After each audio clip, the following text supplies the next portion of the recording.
Good evening, everyone, and welcome to Arena FPS News. Well, it's a good start. In this week's patch-up, we're going to have a look at Rats Instagib 2.0.5, where we have customization, which is pretty cool. So now you can get new helmets, new kind of bunny ears, pauldrons, moustaches, and plant pots on your head for your rats. A what? What's a pauldron? A pauldron. A pauldron is something that sits on your shoulders and protects them from incoming damage. Oh, okay. Indeed. And there's also been freeze tag added to the game, so you can now freeze tag with your ratty friends in Rats Instagib. So pretty good fun. I played some rounds the other day with some friends, and we had a bit of a laugh.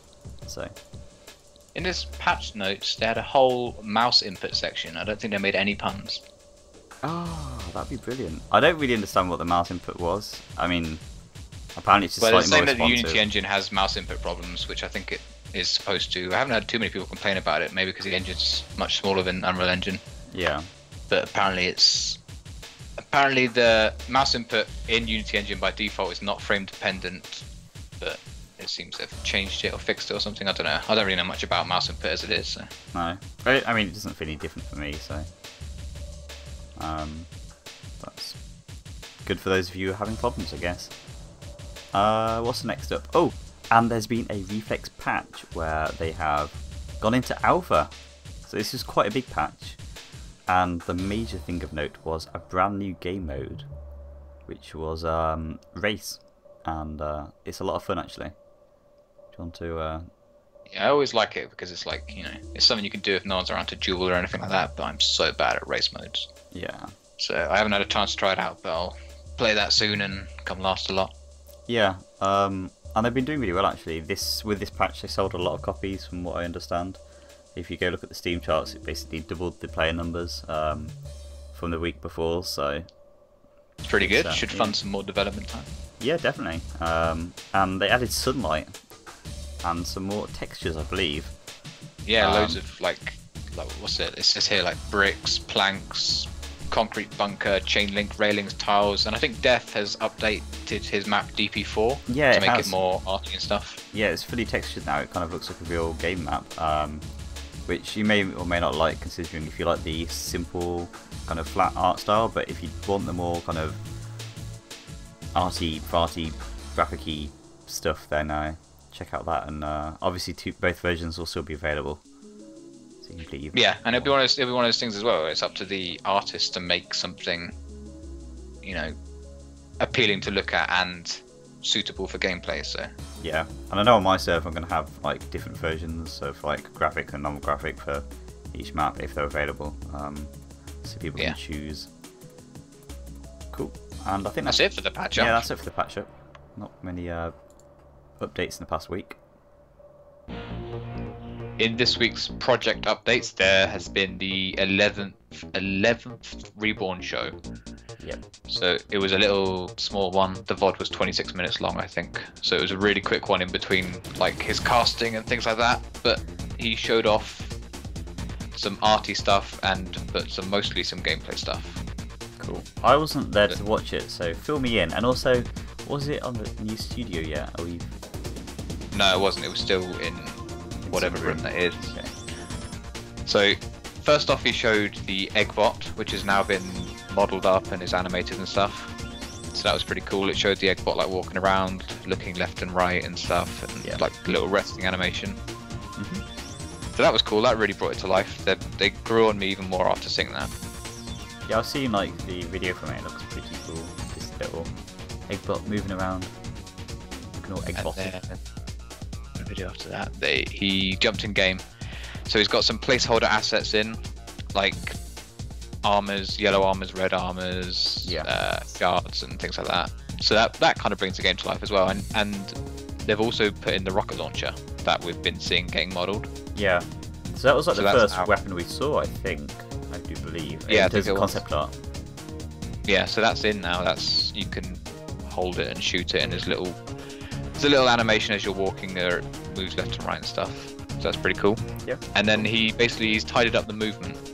Okay. So rumor has it on the Reborn forums yes, is that they're no longer going to have 3 classes. They're going to switch to a 1-class system. I'm not sure if this is true or not. Or it certainly hasn't been confirmed by James, but it's interesting. Yeah, so it looks like they're going to have one single move set, but I think they're going to aim to have stuff in there that noobs can do, but then stuff in there that better players can do more effectively, I think. So I don't know if they're going to take out sprint or not, because that's quite a newbie thing, or maybe they're going to... Because he spoke about how the slide, you know how Quake 4 crouch slides work? Yeah. Where if you're standing still in Quake 4 and you press slide, nothing happens. Yes. But in this, if you're just walking slowly and you press slide, you instantly go up to 800 UPS. What? That sounds crazy.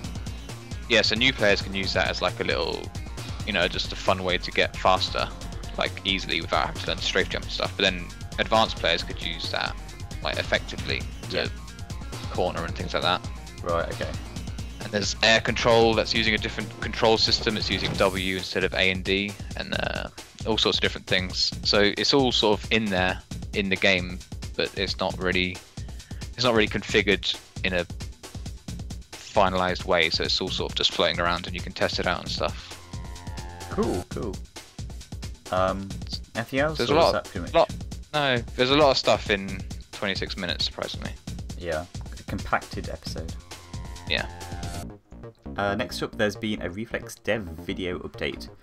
So along with their gigantic alpha patch, it was a pretty big patch for alpha. They've released a dev update video, which is kind of like a montage reel of the things which have been added to games since the previous update video, and it looks amazing. I'm obviously in it, so I'm a little bit biased because you got some shoutcasting in there, some hypecasting. But it also shows off some like really nice UIs from various people, and it shows off the new race mode, and it's some really nice combat between some players. I believe it's the guys over in Australia, so it's really cool. You should check it out if you've not seen it. And just to inform you that Reflex is, I believe, currently still 50% off, but it might not be now by the time we upload this video. But it was 50% off, so I'd have to like triple check if it's still 50% off. Wait, doing it. Offer ends 20th of May. So that's like Wednesday. No, how slow we are, it might be off. Yeah. So on Wednesday, up to Wednesday, 50% off.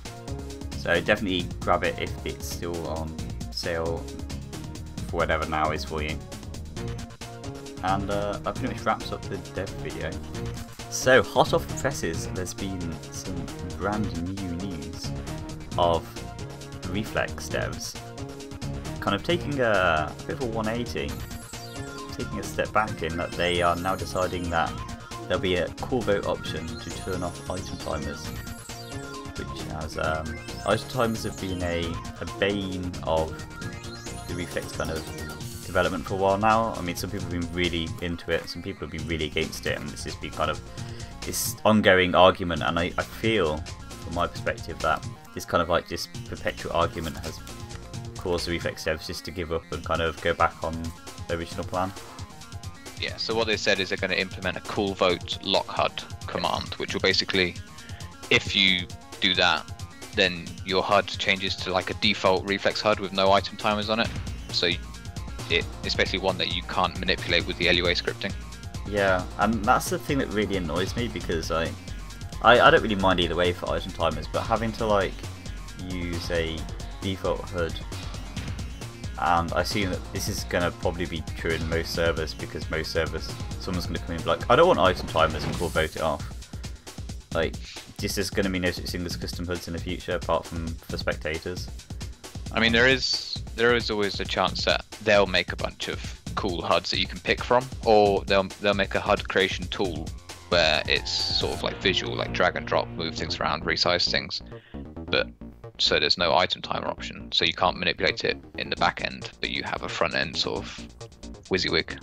Yeah, I don't know, like, yeah, it's that's the thing that I mean, I'm quite happy with item timers being in or out. I kind of prefer them, because I quite like not having to count all the time in my head, which I can't actually do, so I have to actually count out loud. which is frustrating for anyone who comes with me. I wasn't actually in love with the item timers, but I was willing to wait and let them, you know, put in the item timers and then put in everything else they said that would compensate for the removal of strategy. So I was willing to wait for that to happen, but Yeah. this just gives people options, so I'm all for options. It does feel like they've been bullied into it though, which is a shame, because I wanted the community to just let them try things out while the game's in alpha and just test out different gameplay ideas and stuff without just flying off the handle. Yeah, I wonder if this was like a direct impact from the THC Cup last week, with like some of the plays that that was like the final straw that broke the camel's back. But I don't know. It'd be interesting to see where they go in the future. I mean, this is all still up in the air. The game's an alpha, so they might go back to having you like allow them all the time, or I don't know. But this is the current situation. So for those of you that are against it, then you should rejoice because you won the battle, I guess. Say it bitterly. I don't mind. Do you want to talk about the exciting news? Yes. So we saw 3 seconds of what is it? Was Gameplay? It 3? I think it was more like 2.6. Well, it was 11-second video. Yes. But yeah, I'm rounding up just to okay. throw him a bone. Okay. But in this 11-second video, there was about 3 seconds of Doom footage. Yeah. I hate teasers. It was a good 3 seconds. I hate teasers. They're just pointless. Come on. I'm more excited about what the teaser said at the end, which I got bored by that point. got bored in that 11-second video. Yeah, I did. I was like, after like those 2 sessions of footage, it was like Doom. I was like, alright, I'm done. What did it say? Enlighten us. So there's going to be a Bethesda E3 showcase, or a worldwide gameplay reveal on June 14th at E3. So we're going to find out about Doom at E3. I mean, last time they did anything about it, I'm pretty sure, was QuakeCon, and it was restricted to the people that were in at QuakeCon. Yeah. So we'll actually get to see stuff now. Yeah. And I've got a lot of concerns and things about Doom, things I want confirmed or denied and stuff. So I'm really hoping to see good things. Yeah, totally. Cool. So, considering we don't seem to have any current tournament news, that really wraps us up for the week. So, again, thanks for listening, thanks for watching, and we'll have more content for you incredibly soon.